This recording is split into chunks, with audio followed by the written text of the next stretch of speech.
ये पीडीए नहीं, ये प्रोडक्शन हाउस है दंगाइयों और अपराधियों का। इन लोगों ने, याद करिए, उत्तर प्रदेश का कोई ऐसा अपराधी नहीं, कोई ऐसा माफिया नहीं जो समाजवादी पार्टी का शागिर्द न हो। याद करिए, प्रयागराज का अतीक अहमद राव,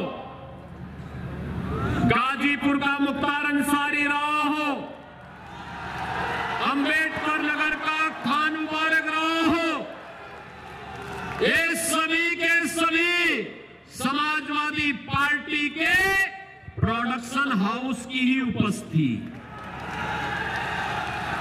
बिजनेस पार्टनर थे। लोग एक साथ अपराध के लिए बिजनेस करते थे। ये समाजवादी पार्टी वो समाजवादी पार्टी नहीं जिसके नाम पे भ्रम में डालते हैं। ये आज की समाजवादी पार्टी तो माफिया और अपराधियों का जमावड़ा भर रह गया है, और इसीलिए तो प्रदेश के अंदर एक नारा निकल पड़ा है, देख सपाई बिटिया घबराई। देख सपाई बिटिया घबराई। यही तो अयोध्या में हुआ, यही कन्नौज में हुआ, यही लखनऊ में हुआ, यही हरदोई में इन लोगों ने किया। अब आप बताओ, क्या इसमें कार्रवाई नहीं करनी चाहिए थी क्या? आप मुझे बताओ, इनको बुरा लगता है, कहते हैं साहब कार्रवाई क्यों कर दी?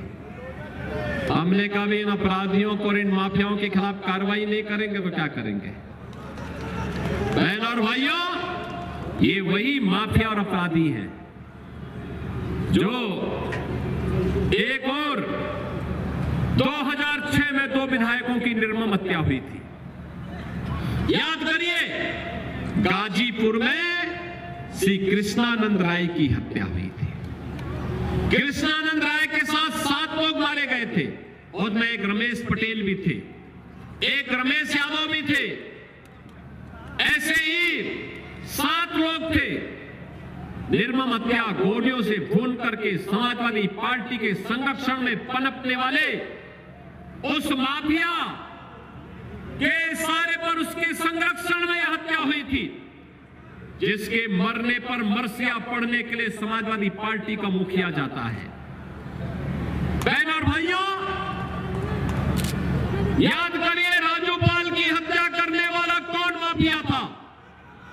ये राजूपाल की हत्या करने वाला व्यक्ति इसी समाजवादी पार्टी के शागिर्द बनकर के प्रयागराज को बदनाम करता था।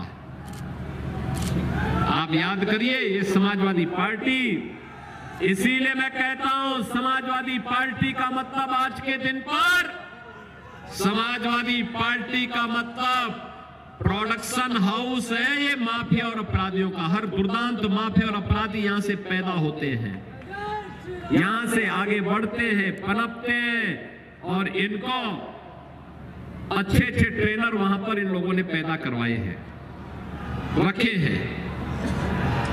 और इसीलिए मैं आपसे कहने के लिए आया हूं, बहनों और भाइयों, चुनाव, ये चुनाव केवल आज का चुनाव नहीं है, ये वर्तमान को तो संवारने का चुनाव है, लेकिन भविष्य बनाने का चुनाव भी है, भविष्य बनाने का चुनाव भी है। और बहनों और भाइयों, समाजवादी पार्टी के वास्तविक चरित्र को देखना है तो देखिए, अयोध्या में एक निषाद बेटी के साथ क्या व्यवहार किया था इन्होंने, कैसा व्यवहार किया था।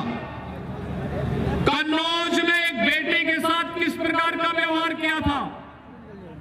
लखनऊ में एक बेटी के साथ जब भारी बरसात के कारण पूरी सड़कें जलमग्न हो गई थी, उस समय वो अपने परिवार के सदस्य के साथ बाइक से जा रही थी, इन सफाई गुंडों ने गिरा करके दुर्व्यवहार करने का प्रयास किया, और जब हमने कार्रवाई की तो ये सभी सफाई लाल पीले हो रहे थे। मैंने इनको तब कहा था, मैंने कहा लाल पीले मत होइए, याद रखना बेटी और बहन की इज्जत के साथ खिलवाड़ करोगे तो जन्नत में तो जगह नहीं मिलेगी, लेकिन जहन्नुम जरूर पहुंचाने का काम कर देंगे। और उसी भविष्य को बनाने के लिए आज हम सब आपके पास आए हैं। मैं उसी भविष्य को बनाने की अपील करने के लिए आज आपके पास आया हूं। अभी मुझे यहां पर बताया गया कछार क्षेत्र में हर वर्ष बरसात के दिनों में यहां पे हजारों बीघा लैंड जलमग्न होती है। अभी राकेश सचान जी मुझे बता रहे थे, बहन और भाइयों, राकेश सचान जी ने बता दिया है, तो मान के चलिए आपकी समस्या का समाधान हो गया है। और सरकार को डूब मरना चाहिए जो सरकार गरीब की आवाज न सुनती हो, अन्नदाता किसान की आवाज न सुनती हो, युवा की आवाज न सुनती हो। सरकार का मतलब समस्या के सामने लाचार होना नहीं, सरकार का मतलब होता है समस्या को चुनौती के रूप में स्वीकार करके उसको हमेशा के लिए उखाड़ फेंको, समाधान का रास्ता निकालो।